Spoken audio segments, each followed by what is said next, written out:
of Here for the Match. We have a bit to get through as we look forward to next Sunday's Longford Senior Men's Football Final. Joining me on this podcast are across the way there Jimmy Connell, who's a commentator with Clubber TV, and right beside me we have Eugene McCormack, who is the manager of the Keena Intermediate Football team. Is that right? That's correct. Eugene? That's correct. And you have a big day coming up on Saturday, or is it Sunday? It's on Saturday. Saturday? Yeah, 4:30. Yeah. And Eugene, you are looking forward to it, no doubt.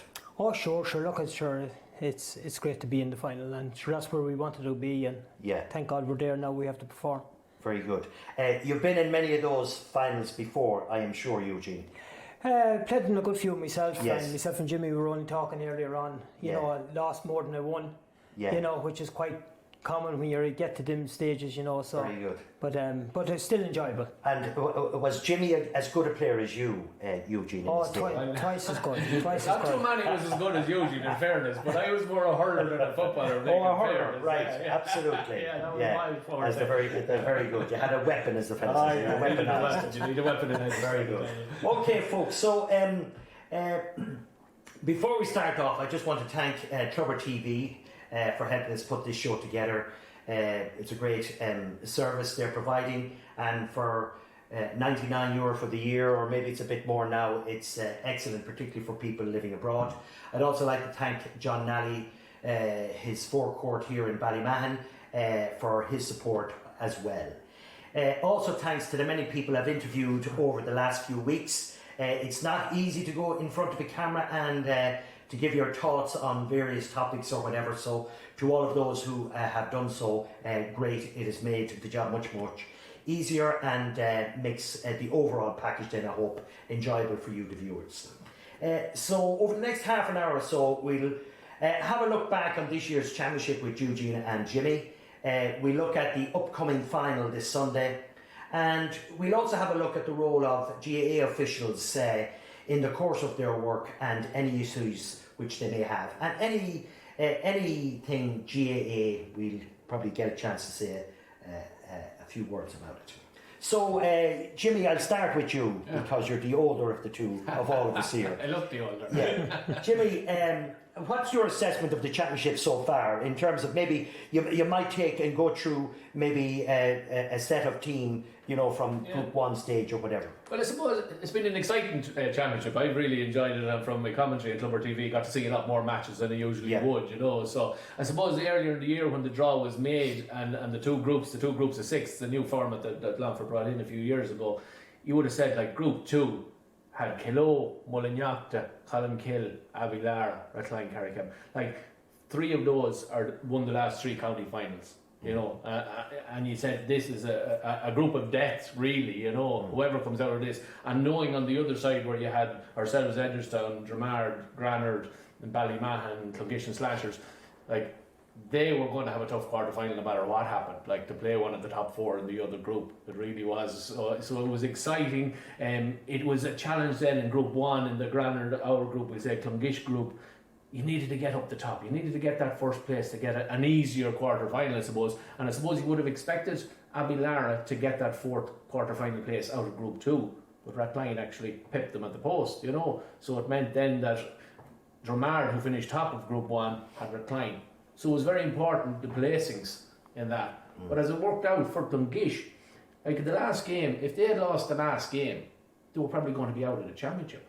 So against Granard. And winning that put them into third place in the group, which meant second place in Group 2.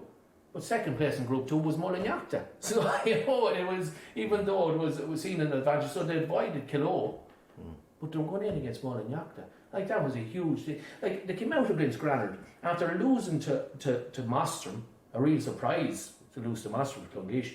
And after that, something kicked off in them. Jack Duggan came back from America. They went out against Granard over in Drumleash. I was doing the commentary on that match. You were with me. He had never seen football like that. It was absolutely brilliant. They had to win. They went out and they just drew Granard apart. And that meant Granard, instead of finishing top, finished second, which gave them a harder quarter final against Columkill. you know, and lost against Clonfield. So whereas people are saying, the championship structure isn't, every match was important right down to the last few games. It was really important, really exciting, and it brought an element of excitement into it, you know, and seeing the pairings in the quarter-final. There was some real ding-dong battles in those quarter-finals, you know, and semi-finals that brought us up to the final. I don't know your opinion on the whole thing. Eugene, what do you think? What's your take on the season? Well, it was quite similar to Jimmy, actually. I didn't see as many games as I'd like to have seen because I was involved with Keena and they were on around the same times. Oh, I can testify to that because I tried to organise many's a meeting and a podcast with you, only to be told, just I've training at that night, I've training. Well, I suppose that had to come first, maybe. Absolutely, but, absolutely. And I suppose behind. I wouldn't like it to be any other way. No. Look, I had to commit to them. So, but anyway, the going back to the senior championship, it was intriguing to see, all the games that Jimmy was after talking about how competitive they were, and it didn't matter whether you were trying to get into the top 4, which was everyone's objective, but it was also trying to avoid the relegation sector of it as well, because you had two sides to it, and so you didn't want to be dragged into a relegation battle or a relegation match, at the end of the season, because when that happens, you see all of a sudden then players at your club maybe lose interest and stuff like that. So there was a huge competitive edge to it, and I felt that the two we'd say structures of having two groups in that, I think has worked quite well. And would that be a general consensus among people, or? It was interesting because I at the first game that we did over, I think it was I'm not sure where it was played, but it was between Kilo and Rathcline, and I think it was played in Carrickabin actually. And we interviewed Luke Dempsey after the game. Yes, yeah. And he was denouncing the structure. He couldn't understand this structure. He wasn't used to it, of course. He was coming in for, I suppose, his first year. Look, you're usually along for championship, this setup, the two groups. How are you finding it? Is it an interesting setup for you? Different? Yeah, well, look, you can only play the matches that you're given. One of the groups, like there's 4 ourselves, Monagnocht, Columcille, Abilara, 4 out of 6 very strong teams that have contested the last few county finals as against the other group. But look, at different counties have different championship structures. I like the Westmeath one, where the 6 top teams are in a seeded 6 and 4 go through, with 2 just going back into the second tier, and in the second tier of the 6, 2 come out, and it really makes for great competition in the second tier, because already Tanger gone through, and there's 3 teams there that can come second, so there's great competition. I think Longford could take a leaf out of Westmeath's book in that particular scenario, because there's going to be a few dead rubber games here by the looks of things. His problem with it was that he won't get to play a lot of teams in the championship up until a quarter-final place. So, because you're separated, there's no chance of playing those 6 teams up to a quarter-final place. And he says there's going to be an awful lot of dead rubber games. And that was his opinion on it. He couldn't see the merit in it. But it happened, there was very few dead rubber games. I think the Kilo Abilari game, where Abilari beat Kilo in the last game, that was a dead rubber. But in Group 1, the last games, Monstrum had to beat Scottish, Kilo or Dungish had to beat Granard. And the argument there, Jimmy, is that I think if you have a full section of teams in the one group, there's going to be more dead rubber games, because you have a little mid-section that maybe doesn't apply to top or bottom. Do you know what I mean? If the games go against or for you, all of a sudden then you could find there'd be more dead rubber games. I thought most of the games were quite competitive, and as I said, I seen one of my first games that I went to see was actually Edgestown play Clongish in Ballymahan here, and Clongish dominated the first half and Edges dominated the second half, and Edgestown won it. And Edgestown end up in a relegation battle, and Clongish, as we all know now, are in the county final. So they're the fine margins that you're talking about, and how it can change as the championship progresses along. Yeah, very good. Okay, folks. So we're now going to take a little look at some of the officials, umpires, and referees in the GAA and their role. So we took to a couple of matches and we interviewed Pat O'Toole, an umpire, and also Jerry Carberry, a referee, and we asked them for their views on the game and refereeing. Pat, why would anybody want to be an umpire? Well, Mick, I suppose in my case, it was a sort of a natural progression. I had been a referee for 14 years, retired in 2002, and that year, actually, I retired maybe at the end of 2002. 2003, Derek Fahey, who was an inter-county referee, approached me to know would I umpire with him. Can you outline your role, or what you can't do, or what you're there for? Well, our duty is to signal either by hand or by flag the following. In the case of a 45 in football or a 65 in hurling, the umpire will raise his hand, and he would then point in the field where the ball has crossed the end line. That will indicate to the linesman to come in and place the ball for the 45 or the 65 as it is in hurling. He will also then, in terms of signalling a wide, so the umpire will obviously raise his hands, just signals us a wide. The other aspect of that then is to signal the scores. So raise a white flag in front of the scoring space for a point, raise the green flag in front of the scoring space for a goal. And then if a score has been disallowed, one umpire will cross both the green and the white flags in front of the scoring space. The other important aspect is the power of the umpire, and it's mainly down to one area, and that is to bring to the attention of the referee during a break in play instances of foul play that may have been missed by the referee or the linesman. In terms of positioning yourself, where or what is the rules about positioning yourself for? Yeah, usually both umpires, will be standing about a metre from the respective posts where we're going to operate, when you're operating the goal flag or the point flag. The good and the bad about the job. The good, well, as I said, the good is mainly to enjoy it. I suppose the bad is the time, if you're on the inter-county scene, like it is a lot of time away from home if you have to travel to Cork or Wexford or up to Antrim or wherever it might be, so there is a lot of travel involved. Jerry, thanks very much for doing this. Jerry, I asked Pat O'Toole the same question. Why would anybody want to be a referee in the modern age? That's a good question, all right. Sometimes it's difficult, the abuse and maybe the not niceties, but every referee does have a good love of the game. Everyone is passionate about it. Everybody who's refereeing here at the moment has been involved in the GAA all their life, and without referees we don't have the game. I played, I've taken up refereeing a number of years ago to give something back, because otherwise I give referees enough abuse, so it's time to take up the whistle. But you have to have a passion for it, you have to have a love for it, definitely, because if you don't, you won't stick with it. So is it getting easier with modern technology now? You have these, you can talk to each other. Does that make the job easier, or? It does make it easier, because you have communications, everybody's watching your back, you're not stopping the game. It helps the game to flow a little bit as well, because the referee doesn't have to stop to go back, because he's hearing his earpiece, he can talk to a player going past him, so yeah, everything that's modern, technology does definitely help us, yeah. Right. Yeah. So if you were to pick out what is the worst part of the, what's the worst aspect of refereeing, and what is the best part of it? Probably the worst part is you go out, no referee goes out to make a mistake in games, but mistakes happen and you feel guilty because you know how hard teams and players train. So I know from walking away from a game and you question maybe a mistake or something may happen, but that's going to be part and parcel of the game. You want to go and you do it as fair as you want, and parcel as you can, and that's what every referee does. Okay, if you go out or you think that you're going to please everybody, you're going to have a bad game. The best parts of it is the friends you make, the comrades you make, the different people you meet through the circles of refereeing here.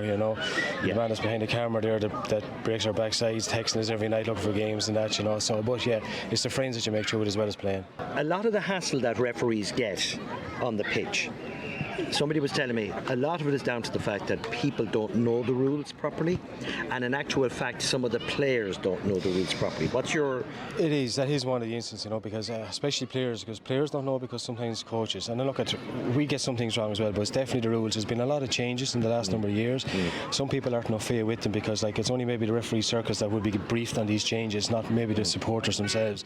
So yeah, it is, and coaches. So I think if everybody was given, it'd probably make our lives a little bit easier, because that is at the moment I think where a lot of the frustrations is, because people actually don't know the new rules or the implementations of the new rules. Yeah. I think referees are better though nowadays, because I see you're explaining your actions more. I think in the old days, I think it was, you take it or leave it, I've given you a free and that's it. Yeah. I think that's probably better, is it? Or it is better. Like you're looking for, as a player, you're looking at you ask the referee. It's respect works both ways. So if a player asks what, you should be able to tell the player what that free is for.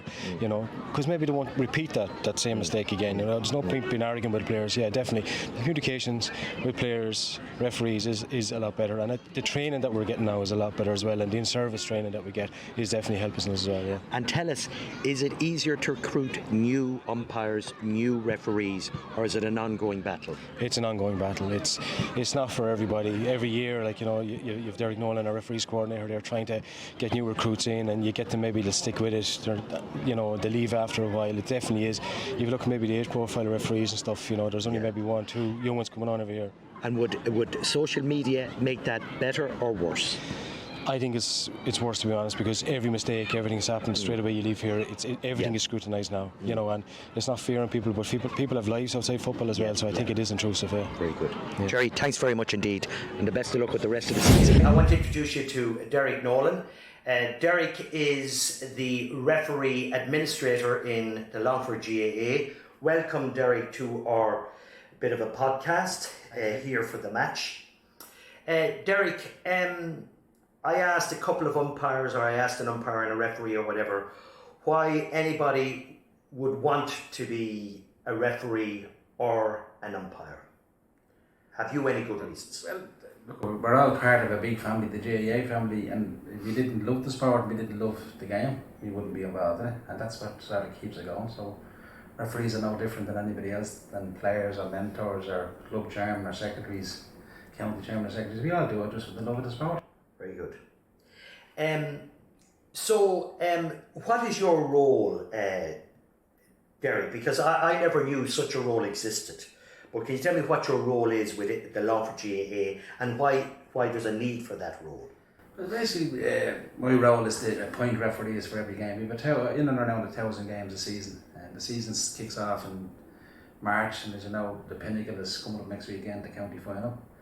We then have a number 21 championship will probably run into the end of November, early December. So it's a long, hard year for referees. We've 1,000 games, and referees have to be appointed to every game. And we've 26 referees on the panel in Longford. So it's not for that numbers that size.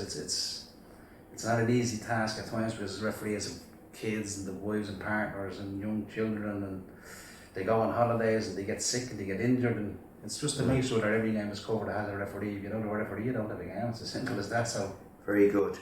So the job of a referee, what essentially do you have to worry about? The referees, I presume, have had training, and so they do a fitness test at the start of the year. They do what we call an in-service. It's a rules exam at the start of the year, and if they don't pass that, they don't pass the fitness test. They don't get games.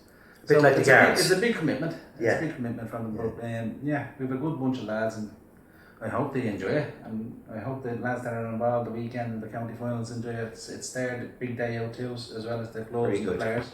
Derek, from talking to you now over this season, I know one of your I won't say hobby horse, but one of your big concerns is the amount of abuse that officials on the sidelines get from spectators. Can you tell me a little bit more about that?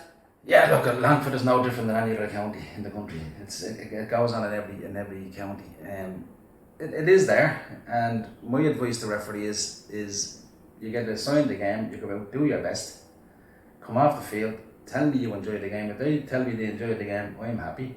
They fill in the report the abuse, it goes into the CCC, it's for another committee to deal with, their job is done, and just move on to the next game. Because if they start worrying about abuse and worrying about games and that they've done, well then we're just going to lose them. And we have lost referees in the past because of abuse, but we just have to manage it as best we can. So how do you counteract all of this? I think it's universal. It's not just in football, it's in every walk of life, I often think that people who, let's say, explode at matches, they're frustrated, or their frustrations have built up, and the awarding of a free or whatever is a trigger for them to just go over the top. I don't think they're necessarily losing the plot over that particular call, but they have so much frustration building up in them. What do you think?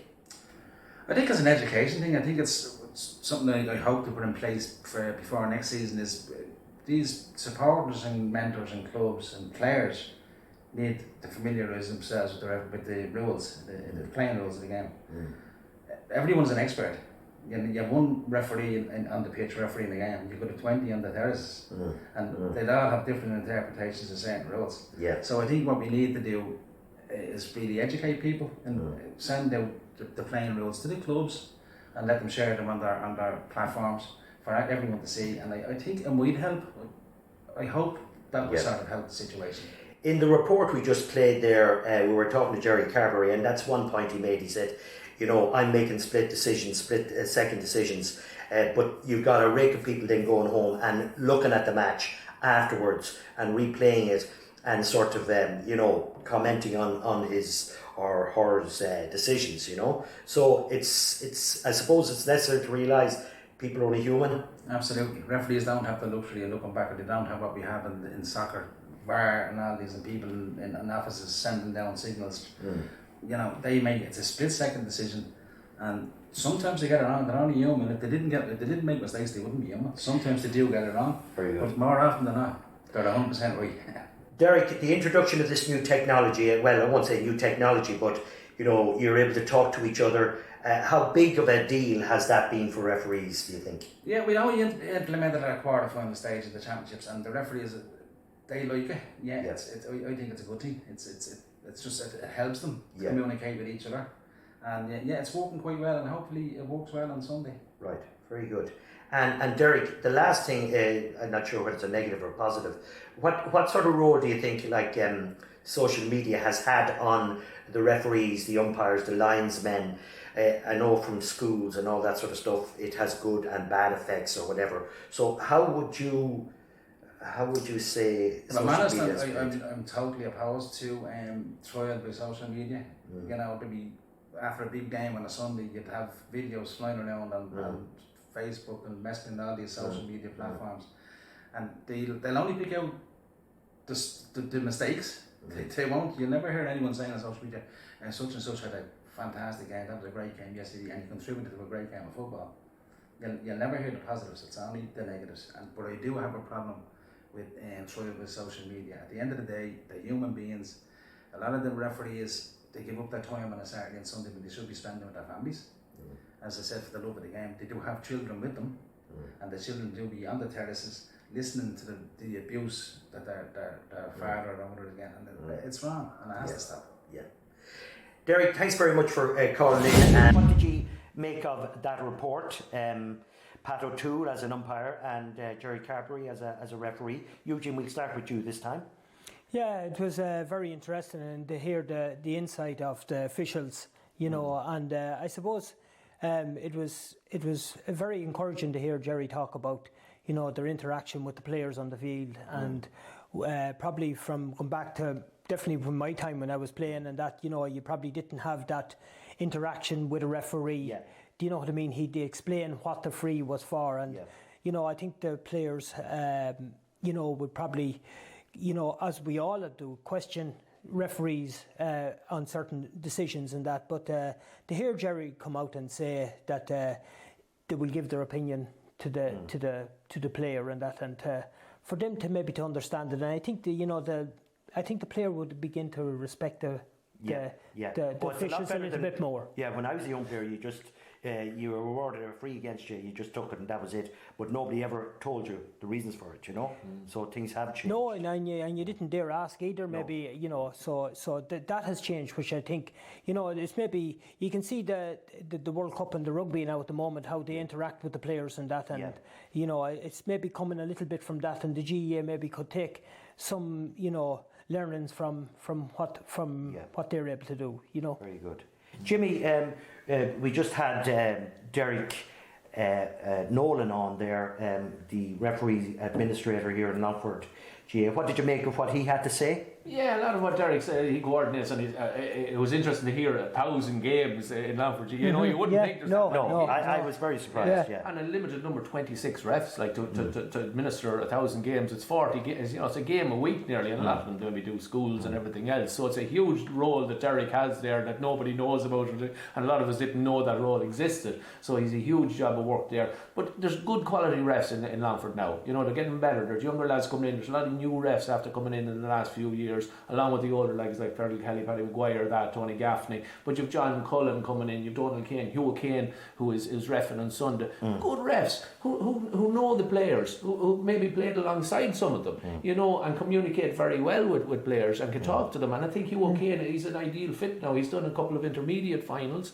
so he's stepped up now, and this is his chance on Sunday to, you know. But he's a common sense, you know. He speaks his mind, Hugh. You know, in fairness to him, you know, and he'll let you know, well, this is the free, and he won't take any lip from, and players know that, and they'll accept. Well, look, if it's a free, that's fair enough. And I think, Jimmy, you know, if you look over, we'll say, intercounty games over the last, we'll say, 20 to 25 years.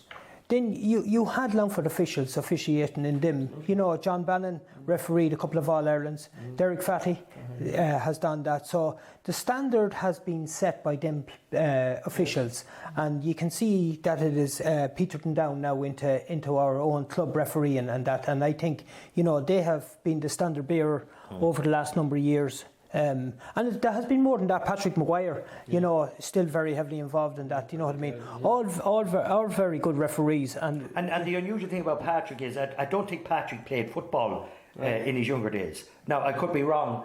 Sorry, Patrick, if I got that wrong. But as far as I know, he didn't play. So it's unusual for somebody who hasn't played the game to actually end up refereeing the game, because I think most of the referees have played, I'd imagine. Yeah. I suppose if you take about, like Patrick didn't maybe play as much football, and, you know, John Bannon, you know, played with league, and do you know what I mean, which was an intermediate or junior club, didn't play at a really high standard, and that's no disrespect to him either or the club.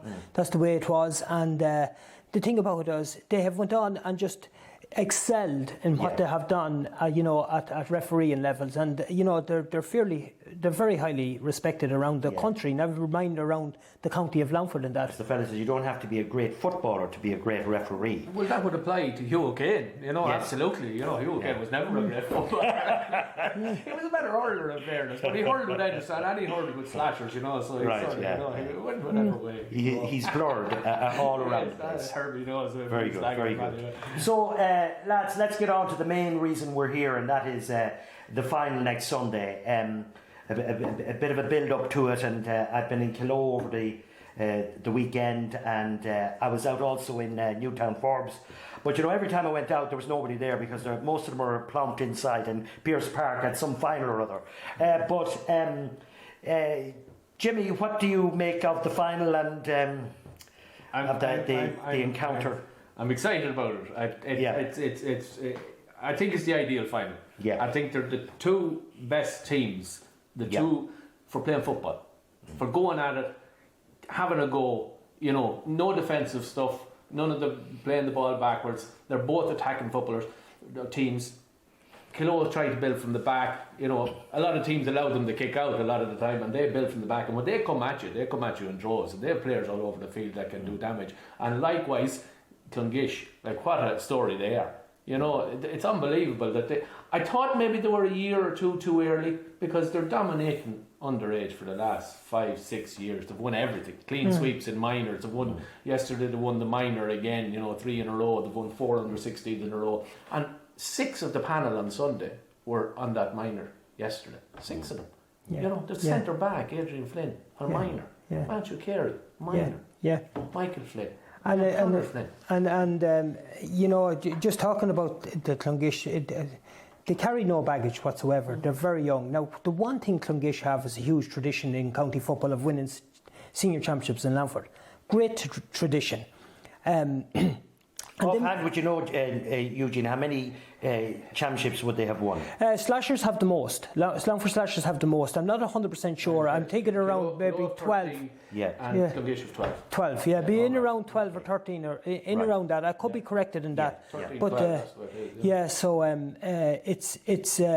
it's a tremendous tradition to have, you know, when them young fellas have grown up, you know, under, we'll say, a watchful eye of fellas like Paul Barden. They're watching Paul Barden play football, and David, his brother, is there playing at full forward there at the moment. And, you know, there's huge respect down there for fellas like that, you know what I mean? And they have a youthfulness, and I know an awful lot of the younger fellas in Clongish, because I was with Garrett Johnson at County Minors there when we had them at County Minors there back 2 years ago. And fantastic, Matthew Carey, fantastic footballer. Young Michael Flynn. If you listen to all the names, the Flynn's name is back in Clongish, which is unbelievable. I don't know how many Flynns is on it. There's three different Flynns on the team, isn't there? That's correct. Two of them brothers or whatever, isn't there? Two sets of them. Enda's is Matthew. Yes. John, Adrian. Yes. There's 4 different Flynn families. Yes. They're not. Matthew, Michael, Connor, and Andrew. They're not brothers. Yeah, no, they're not brothers. They're all, I suppose. One father is a vet. I think Barney Flynn is Terry Flynn is another father. That's right. Yeah. So I just, if you take Andrew Flynn, he's centre back for them. He's a minor. He's centre back. Matthew Carey is their free taker. He's their penalty taker. He's these boys carry no pressure whatsoever on them. You know, Michael Flynn. They seem very mature, beyond their age. Unbelievable, and I was so excited to see them come through, because knowing when I had them with Garrett Johnson at the Minors and just to see their progress now even come through again is terrific to see. Yeah, and I was out at Clongish, and the goalie now. What's the goalie's name? Joe O'Brien. Joe O'Brien, and Joe is sort of late to the goalkeeping stakes, I think. Because of old age, sorry Joe. But I remember he was during the training session. It was in appalling windy conditions. Now it was nice and warm, but it was like hurricane weather. And he was there encouraging the players and saying great stuff. You know, a real sort of passing on, you know, his knowledge and all that sort of stuff. And even yesterday in the final, Matthew Carey, I think between himself and one of the other fellas, you know, they scored a goal, but as he was coming out, he gave him a tap on the shoulder or whatever, as if to say, you know, we're doing good, let's keep going. Like, so all of this encouragement, I think, is fantastic. It is, and sure, Joe, you know, he's a school teacher, and that he would be used to having youngsters under his wing, and that, you know what I mean. But Joe has been tremendous for them, and you know, as you said, he's a delayed developer as a goalkeeper, but he has been brilliant. I love the way he comes out. He's a Rafferty up and you know, Ethan Rafferty style out the field goalkeeper. He's brilliant. The Granard Clongish game, I went on the field. It was Jack Duggan got man of the match that. We haven't even mentioned Jack Duggan, like another colossal. But I was talking to Joe after, and I said, "Joe, you're a sort of a sweeper keeper. You're coming out and you're." He says he laughed. He says because when he comes out the field, the older generation will say in the crowd, say, "Oh, Joe, you get back into the goals. You're the goalie. You're not out the field." You know? But he's playing with a relaxed sort of attitude. There's no pressure on him. He's enjoying his football. What do you make of this? Like, to me, it seems very strange for a goalkeeper to be running out. If you can do it, Mike. If you can do it, and you're confident doing it. But there's a huge potential, and I know in one or two of the games we were filming, they scored a point, but it could have been a goal. You know what I mean? Because the goalkeeper was out. What do you make of this, Eugene? Are you a fan of it? I love it. I absolutely love it, and I'll tell you the reason why. Because it all of a sudden, when you're watching something like that, it brings you to the edge of your seat. So it does. It's something different. Lifts the ante. Yes, and the GEA over the number of years has involved in certain rule changes and stuff like that down through the years, whether it's the mark, which I'm not a big lover of, I have to say. I don't like the mark whatsoever. I think it should be gone over a game. It slows it down. I like speed in the game. And but the thing about it is, last year the county champions were Clongish. And the goalkeeper for Columkill last year, Sorry, did I say Clongish? Yeah, No, Colmkill. Last year's county champions were Colmkill, and the goalkeeper for Colmkill was a late developer as well as a goalkeeper, was Noel Farr. And Noel had started this trend of coming out the field and scoring a few points, and he's even done it this year. And Joe has taken on that mantle now there, and they're in the county final. So maybe that's the way to go, Mick. Maybe we should all be training goalkeepers now. You know what I mean? But I think I like it. Joe came forward against Mullinachta, which was a tight game, and he came forward and popped the ball over the bar from play. Yes, at a vital stage in the game, and back he goes then. You know, so he can do it. You know? We're just going to take a small break. We're going to go to a little clip. I think so many people in the game get huge enjoyment from it, obviously. But I was at a match, getting ready for a match. Dramard were playing, I'm not really sure. Dramard's kit man, Danny O'Toole, was there, and he had his room, the changing room, set up fantastically. And I just took a couple of clips. I asked him, would you mind? I could see that the man hugely enjoyed his role. He's also kit man for the county, isn't that right? That's correct. And I did a few clips. So it's just a small little clip, and it just shows you a man who certainly takes pride in his work and gets huge enjoyment.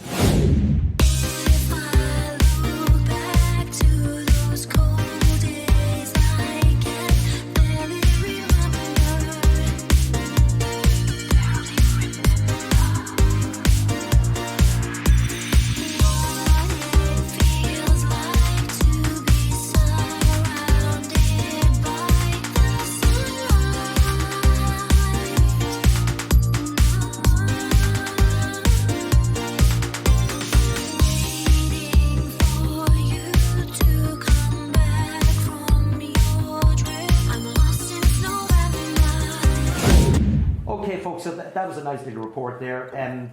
Eugene, you know Danny, so is that Danny? That's Danny in... Yeah, Danny is, he's probably, totally involved in and immersed himself in football. He's down through the years. He's not alone with his own club, Dramard. You'll see him he's with the county as well. You'll see him with the Dramard ladies. He's involved with all the underage teams. He's totally addicted to what he does, and he's a credit to what he does, and and a gentleman. Absolutely, yeah. Very good. So we'll continue then with next week's game. We didn't do an awful lot of talking about Kilo. Jimmy, your views there, what do you think of Kilo? Kilo might be happy that we're not talking about them, I say, come in under the radar, but when you talk about Clongish, like they hadn't won a championship since 2009, a lot of them were only kids, I don't remember the last time, but Kilo is a different kettle of fish. There's loads of experience in this Kilo team. Like they've won 5 championships, I think, in the last 10, 11 years, 19 and 20 being the last. So there's loads of championship experience in that Kilo team, and they're going to use that to their advantage, against this young Clongish team. But I think the pressure is all on Kilo on Sunday to win it. I think they're one ahead of Clongish in the title challenge. If they don't win on Sunday, they're level, and it could be a long time before they get back in there. I think. But they have loads of experience, have loads of quality. Like from Micheál Hughes in the goals, he's clever with his kickouts. He goes short when he has to go short, or he'll go long, and the lads in the middle of the field, Kieran there to collect ball. Like Mimna's there in the forwards, You have Mark Hughes who's scoring, a very good free taker. Very seldom he misses. And of course, Mickey Quinn, there's not many footballers in the country as good as Mickey Quinn to dictate the play of a game. And I was looking at over in Dramard against Mullinachta. Mullinachta, they went after Mickey Quinn, 2-man marking him and went hard on him, and he took some serious hits that day, and he still come out fighting, and he's years of quality experience. So where they're going to start him on Sunday, it's hard to know. I think the last day against Colmkill, was it, they played him full forward. They can play centre, but imagine him now, a man of his experience, centre forward against Adrian Flynn, a man who's only starting, where Mickey Quinn was when he was winning his first championship. So the matchups are going to be great, but there's huge experience in that. The Moffats in the back line, you have the Farrellies, the huge footballers, and they've lads to come in as well. Ronan Keogh came in there, or Ronan McGoldrick came in and scored a goal the last day. If Cian Dooner to come in as well, so experience for Kilo. maybe enough. The know-how of Luke Dempsey, the experience that Luke Dempsey brings to the team as well, from being a county manager for several counties and clubs. He knows how to win county finals as well. So it seems to have the perfect combination. They have experience, they know how to score, they know where the goals are, they can put away teams. Like it was a tight one against Mullinyochta, they were dead and buried, and the last minute they got that goal, got the win, So, I don't know, the experience over the novices, it's hard to call this one, but I wouldn't rule out Kilo at all, Eugene, I don't know. Eugene, no. How would you feel, who do you think would worry Kilo most, on the Clongish team? Who are the major threats to the Kilo team, do you think? Well, definitely the way Michael Flynn is playing at the moment, and it maybe not so much on the scoreboard, but his creativity in terms of he has a brilliant left foot and he's coming out the field a little bit, filling little pockets. Of course, Matthew Carey is the score getter. He's going to be a huge threat as well. Do you know what I mean? So, and even the likes of David Barton, a full forward. David Barton, great experience. And he's blending in these two young fellas alongside of him. They're two minors either side of David Barton.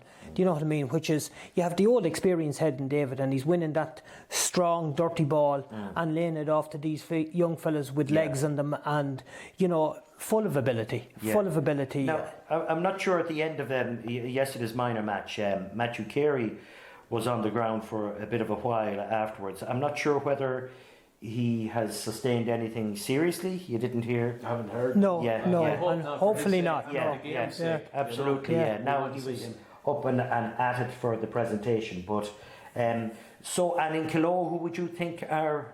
Well, Mark Hughes there in full forward is playing some serious stuff. Daniel Mimler playing some serious stuff. Yeah. If they can get the ball into them and they're trying to play quick ball, Luke Dempsey has this quick ball coming from the half forwards, running forward, getting that ball in, trying to isolate maybe Hughes in there. Maybe, I don't know which of the Moorens is Paddy Moore. I don't know if Larry's back. Is he? No, Larry's not back. He's not back. No. He could be on the bench now for something, I'm not sure. Yeah. But if they can get that quick ball in, and it's going to be tough for Clongish to stop that ball coming in. That they don't hit high hope for balls in. They're clever with their passing, and I think that's where maybe the damage. The half backs from Kilo coming forward and giving that dangerous ball in, and it might be just enough to catch Clongish. If there's one thing that the Kilo have to their advantage on Sunday, I think is their bench. They have really strong footballers coming off the bench. As you said, Ronan McGoldrick has come on in the last couple of games, the semi-final and the quarter-final before that, and has got a goal in both of them. Cian Dooner has done something similar. He's got a goal and he's also got a couple of points to go with that, and he's another fella that would, these two lads would make most club teams in Longford, and they're subs on and then we have a young fella that the Clongish young fellas will all know is Paddy Morton. Paddy has been out injured, along with James Morton, who has suffered a cruciate ligament injury, and he's not playing. And he's a county standard footballer, so he's a brilliant footballer. But his younger brother Paddy is a delight to watch. So he's full of running. He's just, you don't know what you're going to get out of. You know what you're going to get out of him is to be able to get someone to stop him doing it is going to be the problem for Clongish on Sunday. If he's starting, I think he might start. I have a feeling he might start, but he'll definitely come on. I think he'll play some part of the game. And again, you're just waiting for him to come into the fray and see what he's going to do. Just an interesting one on the bench that you talked about there. It was interesting against Ramard for Clongish in the semi-final. Matthew Flynn was taken off in normal time. He was brought back on in injury time. It may indicate, or in extra time, may indicate that, have they got that depth on the bench? Yes. Kevin Burke has been coming on as a sub, and he's full of running, Kevin, and full of enthusiasm, as well. But maybe you're right there. Maybe the strength and depth is favouring Kilo. Yeah, and Kevin Burke, this is a man that has coached. This is the beauty of Clongish. The majority of them young fellas that we're after talking about has been put through the hands of Kevin Burke, who came on as a sub against Ramard, who actually guided him through that extra time to get over the line to get to this county final. And Kevin Burke we talk about referee. Kevin Burke is refereeing. He's coaching all them young fellas. He's playing with Clongish. he's a gentleman as well. He's a lovely fella, so he is, and just to see what he's doing. And, you know, we talk about youngsters coming through. When you don't do the groundwork at school levels, Kevin is doing it in Clongish, down in Newtown Forbes. And then if you take Kilo has always been a stronghold at schools levels and have won numerous minor titles. And Kevin Monaghan is in there now, but Master Hart was there before that, and he was looking after all them young fellas coming through. And it's not surprising. And I think it's a template for every other club in the county. It is not surprising to see the two clubs that's in the county final, because they have done their groundwork and they're reaping the rewards now in terms of getting the cream to the top in these younger fellas that they coached at school levels, at minor levels, and now they're coming through, and it's lovely to see. Very good, very good.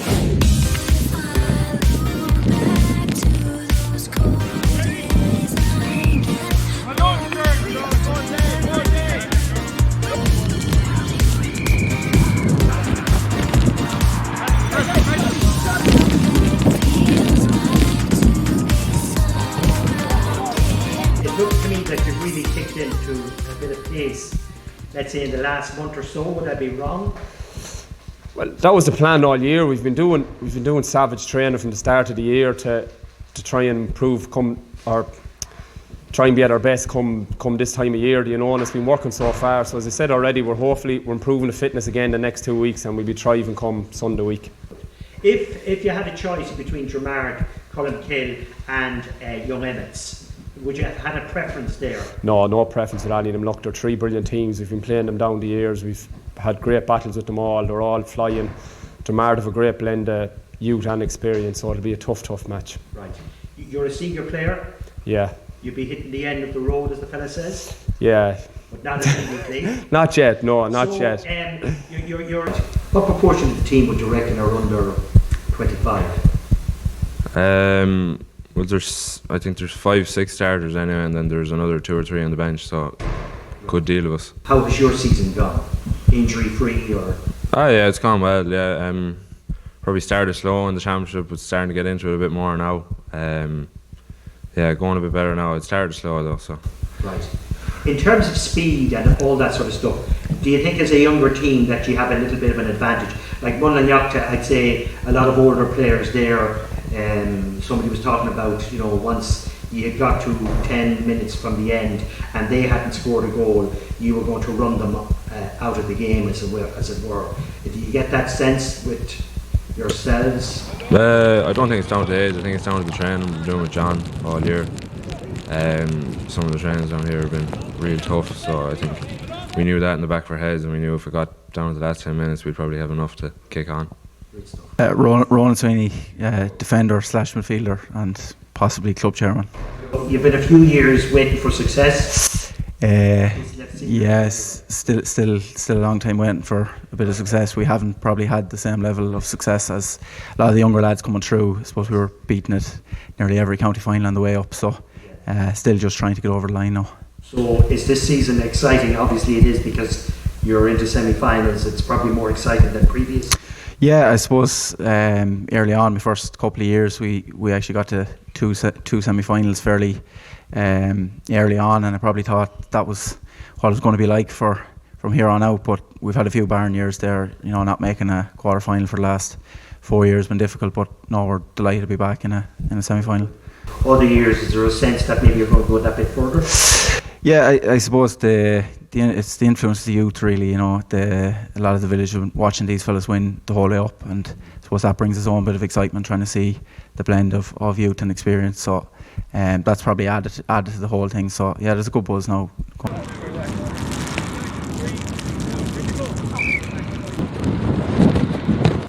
Liam Belton, manager at Clongish senior team. A good season so far? Yeah, so far, I mean, we started out the season in terms of the league and had some wins, but also some defeats, and you know, learn as you go. But our overall progression has been on the up, and then likewise going into the championship, started off well, but then a couple of tough games with Edgerstown and then Dromard, we lost by a point. and then we got the win against Ballyman then, and the win against Granard then to put us through into the quarter-final against Mullinock last weekend.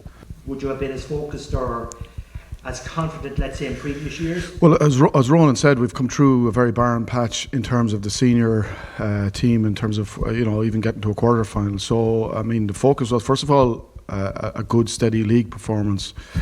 And, in fairness, the last 3 league games we won, and that gave us an opportunity to go into the Leader Cup semi-final against Mullinock, and it was our first time playing Mullinock in a long number of years, and it was good to get to see them up close, and that probably helped us on Sunday.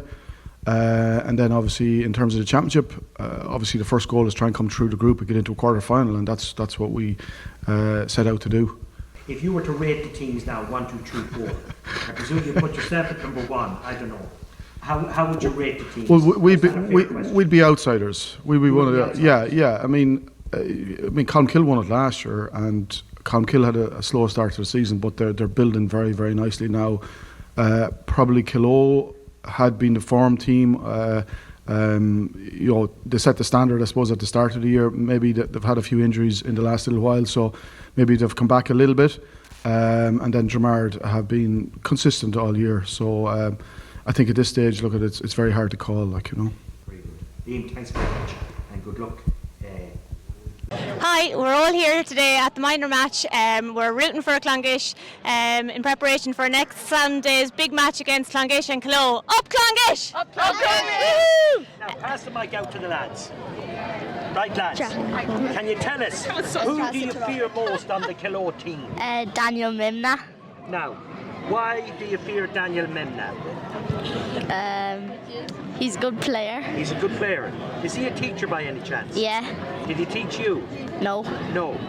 Very good. Is there any other player? Who's your strongest player, lads? Matthew Carey, probably. Patrick Carey. Matthew Carey. Oh, Matthew Carey. Yeah. Right. And did he go to the same national school as you, no? Yeah. Yeah. Oh, he did? Yeah. Right. He's playing here for the minors. Oh, very good. Yeah, I know that, yeah. And tell us, that's why I'm filming them. There's 3 other players there, isn't there, as well? Yeah, Andrew Flynn. Yeah. What do you make of those younger players? There's 4 there. Number 3, number 6, number 10 and 14 here today are playing on the senior team. So what do you make of those players, lads? They're fast and they're good and skillful. Very good. And are they generating a lot of excitement in your school? Yeah. Yeah. Yeah? And are you doing anything big this week for it? We have flags up around the school. Right. And are you going to have any sort of a celebration or anything like that? They might come into the school. Pardon? They might come into the school if they win. Yeah. Oh, if they win? Yeah. Very good. Right, lads, I want you all to give me a thumbs up. Yo-ho! And don't give up The match next week. Oh, Clongish. And hopefully. Because they're the best. I was in Killaloe last night and everybody there said Clongish winning the county final. Yeah. And if they don't win? I'll be very disappointed. Well, they're going to win. They will we win. have to have positive vibes. Girls, why are ye here today?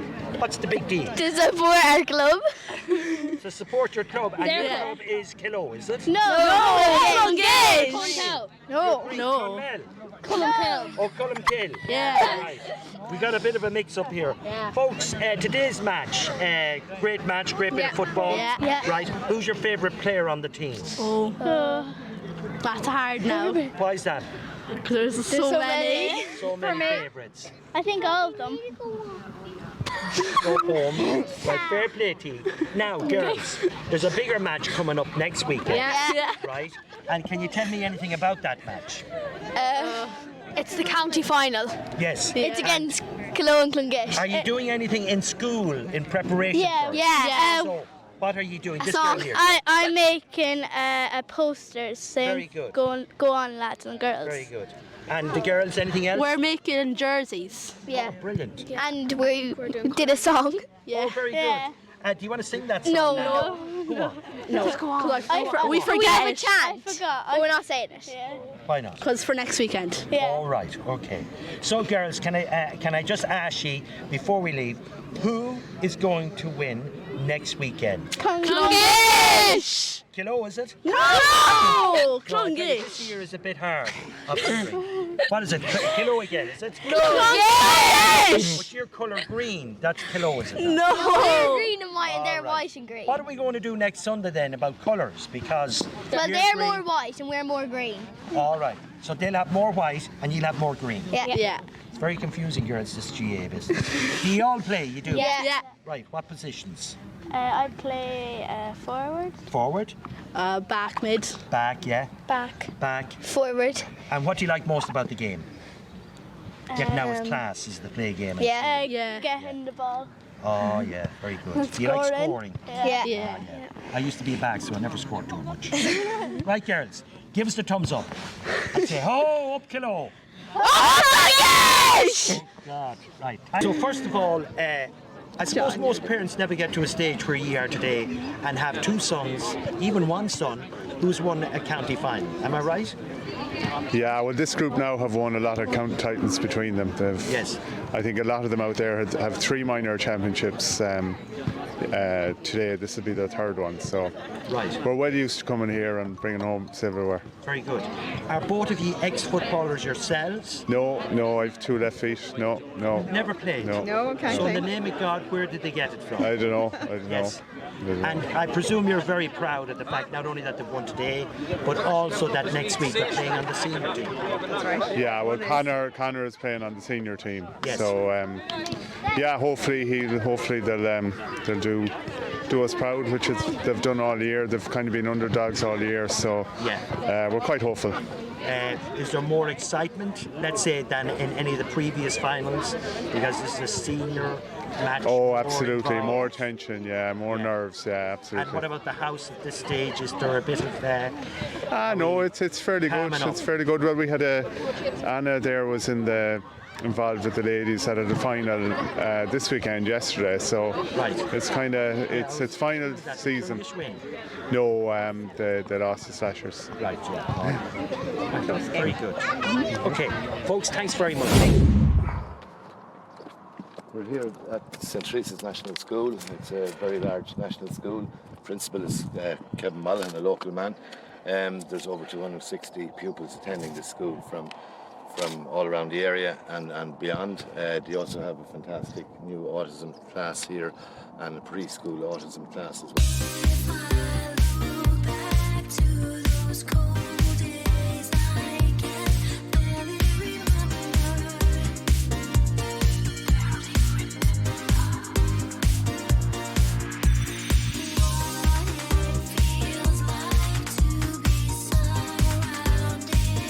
What the hell is going on here? 3 players. Are you not supposed to be training? Oh, we were. We're up this morning and we're training. Everyone else is in bed and we were up this morning making coffee and training. And lads, you look like you're all over the place here, to be honest with you. Is this a business for ye or is it a business for somebody else? It's a hobby. It's a hobby? Yeah. Well lads, you need to get in a sort of a counsellor or some strategist to help you with the coffee. That's why we have you here this morning. Very good. What's the prediction for next week? Kilo by 5. Kilo by 5. Is that goals or points? Doesn't matter. Lads, the 2 players on the opposition that you fear most. I know you don't fear anybody. Can't say that. Nobody. Well, 2 players on your team that they will fear most. Gavin Farley and Cian Farley. Very good, the Farley brothers. Yes. Is that for me? It is. It is not. That absolutely looks like a wreck of a cholesterol. Is this for you? It is, yeah. No cream. No cream. Thank you. Thanks, lads. No cream. No cream. Can you tell us, is that a coffee or it looks like it's an iced latte, oat milk iced latte. It's a nice latte. Iced. Ice. So you heat it and then you put ice in it. That's it, yeah. Does that not seem on a warm day like that? Hopefully it's like this now next Sunday. Very good. Are you playing or are you just a supporter? I am, yeah. I'm in goals. Oh, very good. We keep an eye on you. Lads, can you go and give us a thumbs up here? Come on. Thumbs up. Everybody, lads, there, yeah. Thumbs up. Your views on the match coming up now next weekend? Tough. Yeah, tough game. Yeah. And in what sense? Like a lot of people would have Kilo, they've done it before, they're winners. Clongish haven't won in ages. I know they have a youthful team, but you have a lot of young players that are well able to motor. Yeah, but on the county final day, it could be anyone's game, you know. Absolutely. And the weather as well, and if it's a day like today, but it could be a wet, dirty day, you don't know what could happen. Like, you know, very good. Anything can happen in them days. And yourself? Yeah, I'm just really looking forward to it, going in and supporting the lads, and hopefully we'll be back here celebrating. But sure, you never know until the final whistle. Yeah, like they would Mickey Quinn. I go 2 players on one of each team. I could give you maybe the both goalkeepers. You know, kickouts are going to be clinical on the day. They have to be pinpoint. So that would be my opinion on it. After that, it's fair game. But I think if they can win, if the keepers' kickouts can be accurate and if there's a shot to be saved and be talking vocally, I think the keepers are going to be, as we see, you know, Clongish keeper come out the field a bit there. Yep. And stuff like that. So I'd be thinking if the keepers, the better keeper on the day, that's the team that's going to win. Very good. And on the opposition, who do you fear most on the opposition? There's a Legan man here. Legan man. What's a Legan man doing in Kilo? Well, he's making his living in Kilo. Oh, he's making his living. This man wants a bag of chips. Yeah, a bag of chips. A bag of chips, And he wants to know who's going to win the final in. Who's going to win the final next weekend? Well, Kilo, of course. Are you Kevin Burke. So as a player, from what you know about him, what do you think he has? I think he has pace and he'll run at you all day, and he's very light and small there. You can't touch him. Is he a young fella? No, he's not. He's on stagey enough. Right. You can't touch him. And I thought he changed the game for Clongish when they brought him in. Very good. And I thought David Barton was excellent. He won every ball inside all the time. Damien, what year did you play in? Back around the noughties. Around the noughties? Yeah. Right, you don't look too old. I finished that when I was the youngest, yeah. Yeah. And now? I'm like a fine wine, you know. Very good. Who do you think is the most dangerous player then on the opposition, Clongish? Young Carey has to be pointed out. Yeah. Matthew Carey. Oh, Matthew Carey, fantastic footballer. And he has only moved up this season, is that right? He's still a minor, yeah. Yes. He took a minor last year and just... Do the girls get any, you know the way the lads would look at the senior men's team and all that? Would the girls be the same? Would they Absolutely, Yes. So it's a great... yeah, well, there's great. Clo is a great club for football. Yes. Especially, I think if you've 3 girls, you couldn't be in a better place because the ladies' club are absolutely fabulous. Of the opposition, can you tell me the names of 2 players you are most worried about in terms of doing damage to you? Matthew Carey and Jack Duggan. Big good team, this Kilo team. But why? In what way?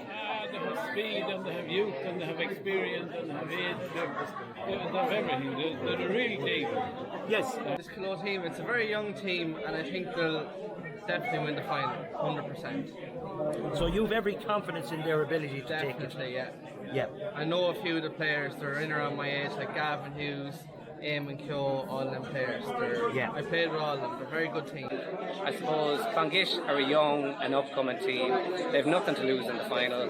Kilo are more experienced, but that's it'll all come down to the day. So I am totally remaining neutral as the principal of the school. I wish both teams all the very best. But my heart lies with it. Can you tell us the team you can remember most in terms of ability? Now, not in recent history, going way back, a team that you think had it nearly in every way.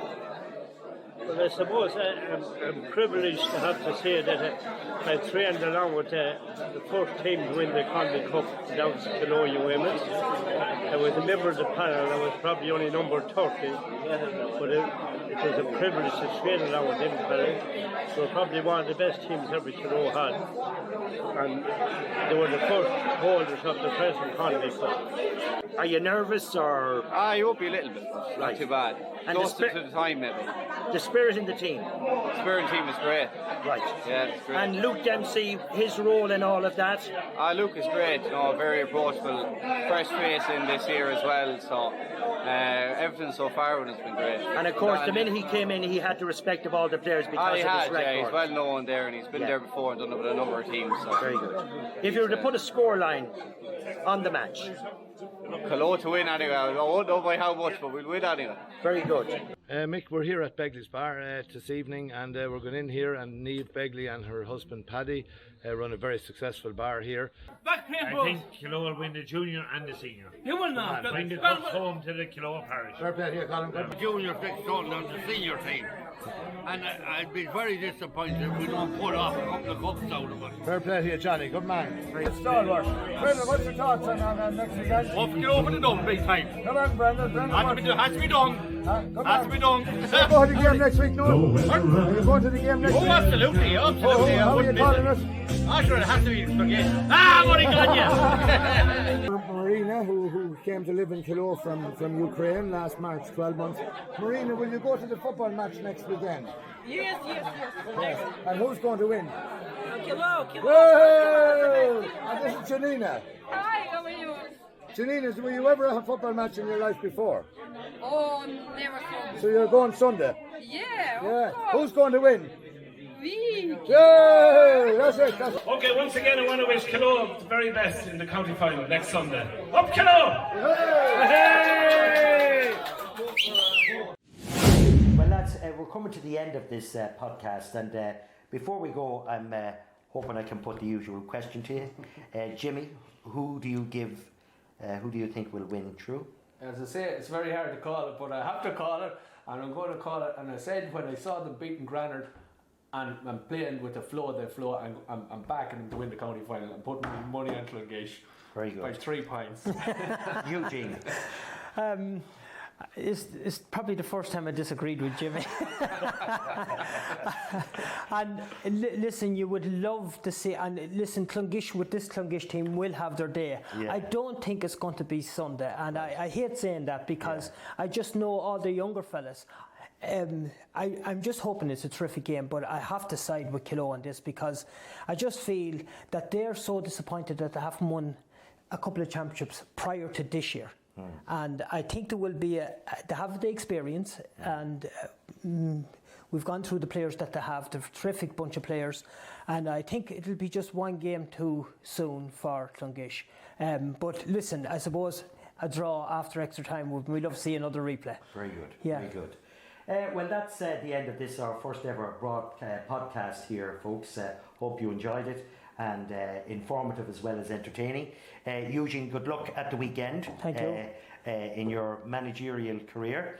And Jimmy, are you commentating at the weekend? You are? I'm supposed to be doing the intermediate match, but I have a wedding, so I won't be there. Oh, right, okay. Right, okay. Very best good. of luck, Eugene. Thanks. Okay, folks, just once again, thanks to Clover TV for providing us with all the clips. And also to John Nally, forecourt here in Ballyman. And with that, folks, we wish you an enjoyable Longford Championship final, whether you're looking at it in Pearse Park or on Clover TV live. An excellent service. Let everybody know all about it. Thanks very much, folks.